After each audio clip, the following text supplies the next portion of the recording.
수면장애, 이거 사실 굉장히 어려워요.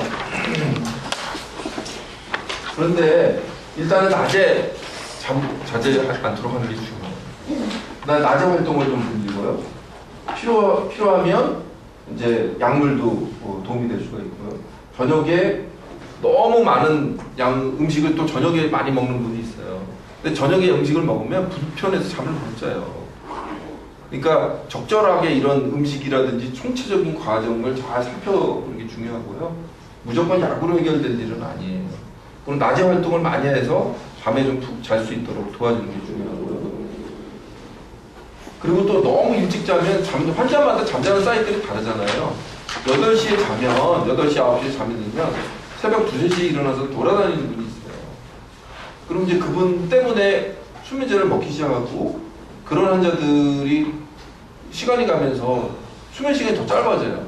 왜 그러냐면 수면 유도제를 계속 약물을 올리면요. 수면 유도 효과가 있어서 수면 유도는 하는데 수면을 지속하는 효과는 짧아져요. 그러니까 갈수록 더 일찍 일어나요. 그럼 그것 때문에 더 문제가 생겨요. 그래서 그러면 어떻게 해야 되냐면 잠자는 시간이 몇 시고 깨는 시간이 몇 시인지를 패턴을 잘 생각해야 돼. 그래서 잠자는 시간이 보통 어르신 중에서는 5시간, 6시간 자도 충분한 분이 있어요. 체질적으로. 4시간만 자도 충분한 분도 있어요. 그러면 그런 분들은 잠자는 약을 일찍 주는 게 아니라 잠자는 걸 조금 늦춰서 10시나 11시쯤 자게 해서 새벽 한 4, 5시까지 잘 수 있도록 그렇게 개인적인 배려도 필요하고 약물 드시는 시간도 좀 조절해야 되고 여기 다양한 접근이 필요한데 실제로 우리가 그렇게까지 못하고 있는 거죠. 그냥 관리 차원에서 접근하니까 현실적인 문제가 굉장히 많이 생기고 있다. 그 다음에 이제 배회 정말 제일 문제죠. 그 다음에 스트레스를 해소하기 위해서 배회하는 게 제일 많아요. 아까 말씀드린 대로 심리적인 갈등, 내재적인 표현을 못하지만 뭔가 불편한 거, 또 신체적인 불편함 때문에 움직이는 거거든요. 근데 이제 우리는 어떻게 해요? 너무 많이 움직이면 묶잖아요. 묶으면 환자들이 스트레스 레벨이 높아지죠. 그럼 밤에 잠을 안 자죠. 이게 굉장히 악순환이에요. 그래서 배회하는 분들이 있다면 그 배회하는 분의 원인, 또 상황이 어떤지를 면밀하게 검토를 해서 제대로 된 처방이 좀 필요한 거고요. 그래서 절대 묶어두는 건 바람직하지 않아요. 그리고 움직일 때 좀 더 안전하게 다닐 수 있도록 배회 장소를 만들어주고 또 배회 공간이 절대적으로 필요합니다. 사실 그런 의미에서 배회를 할 때는 이렇게 위험한 위험도 치워놓고 일정 부분 배회를 할 수 있도록 사실 그것도 낮에만 하게 되면 운동이 되거든요. 저녁에 좀 푹 잘 수도 있어요. 그러니까 그 대신 아까도 얘기했지만 배회가 심해졌다 그러면 원인이 분명히 있기 때문에 어떤 원인이 있는지 반드시 확인을 해야 해요.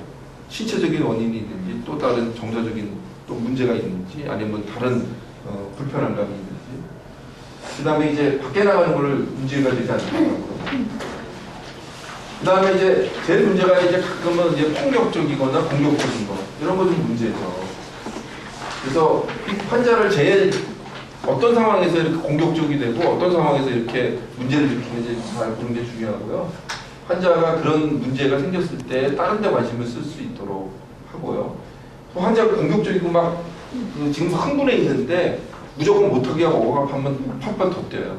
그럴 때는 이제 자연스럽게 진정을 시키고 손을 잡고 이렇게 같이 그 자리에서 조금 같이 시간을 보내는 거죠. 그리고 필요하다면 약물 치료도 하고 이런 것들이 아마 도움이 될 거고요. 절대로 못하게 하거나 과잉 대응하면 환자는 더 힘을 쓰게 돼 있어요. 이것도 적지 않아요. 여기는 어떨지 모르겠어요. 할아버지들은 이제 막 자위 행위 같은 거 하고 우리 간병 여사분들한테 돈 줄 테니까 좀 만져달라 그러고 얼마면 되겠어 이렇게 묻기도 하고 뭐 이런 얘기들이 많을 거예요. 그리고 우리 여사님들 가슴을 만진다든지 엉덩이도 만지고 그런 일은 없나요? 여기 할아버지들은? 네.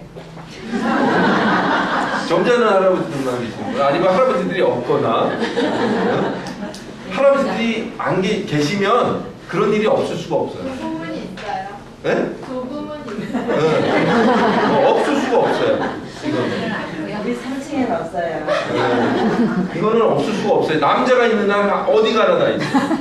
없으면 거기에는 남자가 없는 거예요. 그런데 실제로 있고요. 그런데 이거를 기분 나빠할 일은 저는 아니라고 생각해요. 첫째는 내가 그래도 아직은 얼굴이 괜찮은가 보다 이거 하시고요.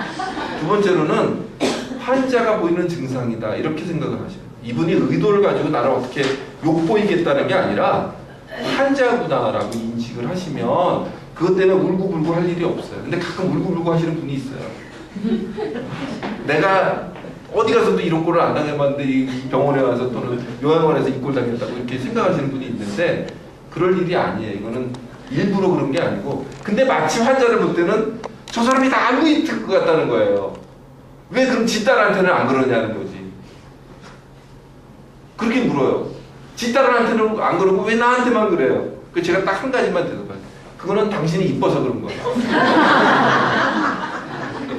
왜 그런지 아세요? 할아버지들도요. 치매 있는 할아버지도 이쁜 여사님하고 이쁘지 않은 여사를 구분해요. 안 된 얘기지만 안 그럴 것 같잖아요? 구분해요. 깐난 애기들도 구분을 해요. 돌 걷는 애들한테 이쁜 처자하고 이쁘지 않은 처자를 이렇게 세워뒀더니 70%가 이쁜 처자한테 다 갔다는 거예요. 그거는 굉장히 본능적인 의사결정들이에요. 그렇기 때문에 혹시라도 그런 것 때문에 다치지만 않고 그런 것들을 미리 보완해야지. 만약 그런 분들이 있으면 온 매무새도 다지고 갈 때는 항상 경계하고 그런 것들이 필요하고요. 설령 또 그렇음에도 불구하고 내가 조금 그런 상황을 겪었다 그러면 내가 아직도 괜찮구나 이런 생각을 하시면 훨씬 위로가 될 거예요. 이건 일부러 그러는 게 아니라는 걸 분명히 아시고요. 자, 그래서 지금 여러 가지 상황들 실제로 많이 있는 것들을 제가 좀 설명을 드렸고 아마 여러분들이 이 내용들을 조금 알고 계시면 직접 환자를 돌보는데 아마 조금 상처를 덜 받고 사실은 여러분들이 굉장히 의미 있고 중요한 일을 하시는데 이런저런 상황 때문에 상처받고 또 환자한테 마저도 내가 상처받는 느낌이 들지 않았으면 좋겠다 이런 생각이 들고 환자들이 하는 거는 여러분들한테 일부러 그러는 것이 아니라 어쩔 수 없이 여러분들을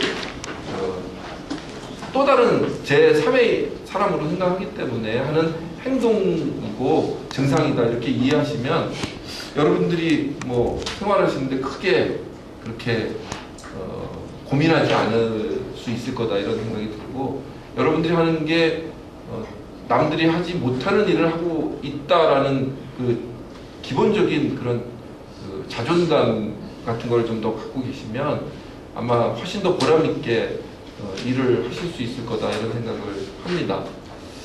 제 얘기는 여기까지고요. 혹시 뭐 질문이나 뭐 궁금한 시간이 별로 없죠?